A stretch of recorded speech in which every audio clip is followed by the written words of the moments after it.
know what you're feeling. Tell me what's on your mind.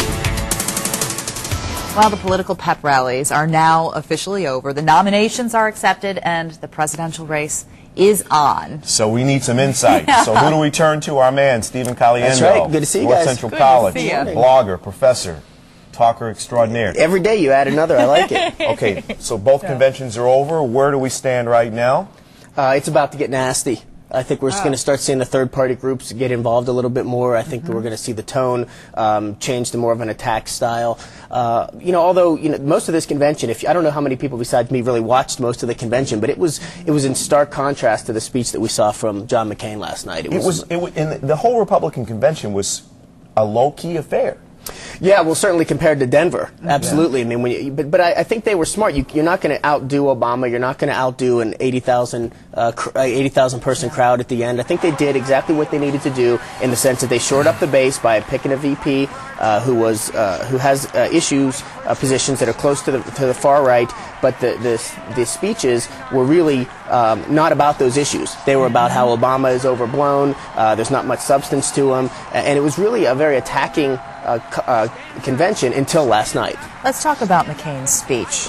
Did he do what he needed to do, in your opinion? I don't know. I don't know what he needed to do. He didn't make any mistakes. That was good. We didn't learn very much about John McCain, but what do you need to learn? I mean, people like John McCain. They know his history. They know his history. There wasn't much more to do.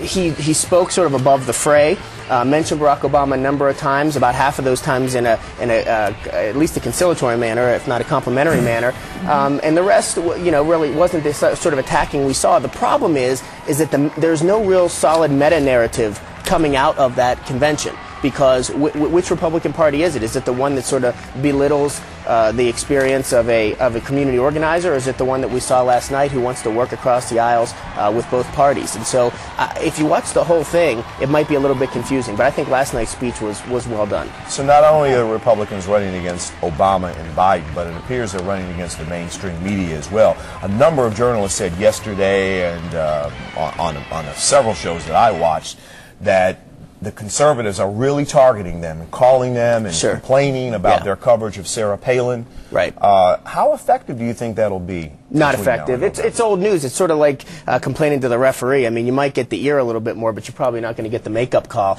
I think that this is something that's worked for conservatives particularly well since the 1970s, and certainly it worked in the 1980s with Reagan running against the media. And so they're running against Obama, running against the mainstream media, but they're also running against the Bush administration. I mean, if you listen to McCain's speech last night, he was very clear. It sounded almost like he was an independent. So he has issues that are consistent with the Republican Party, but he was very clear to say that the Republican Party got out of control, right? And so we're not going to do the things that they did. We're not going to overspend, etc. We've seen Sarah Palin at the podium. Now we're going to see her impromptu. Yeah. And that's the big thing. That's the big test. It is the big test. I think, we don't know very much about her. She did great Wednesday night, riled up the crowd. Again, I thought some of the comments about Obama were a little bit petty, but they loved it in the audience. And the things I think that we got to watch with Sarah Palin now is how does she do when she's questioned? Because she had a scripted speech, she had an audience that was supportive. Now what happens when she's off script? Okay, we only have a few seconds left. Let's talk about Obama. What does he have to do between now and November? Well, I think he's got to stay on the same course that he's been going on, which means he has to attack, but not attack in a way that's gonna make him look like he's contradicting himself about what he's wanted to do, which is sort of have a new kind of politics. And so that's what you'll see. He'll probably leave the attacking up to the third-party groups and to his surrogates. All right. All right, Stephen Caliendo, thank you. Have a wonderful weekend. We'll see you soon. We hope.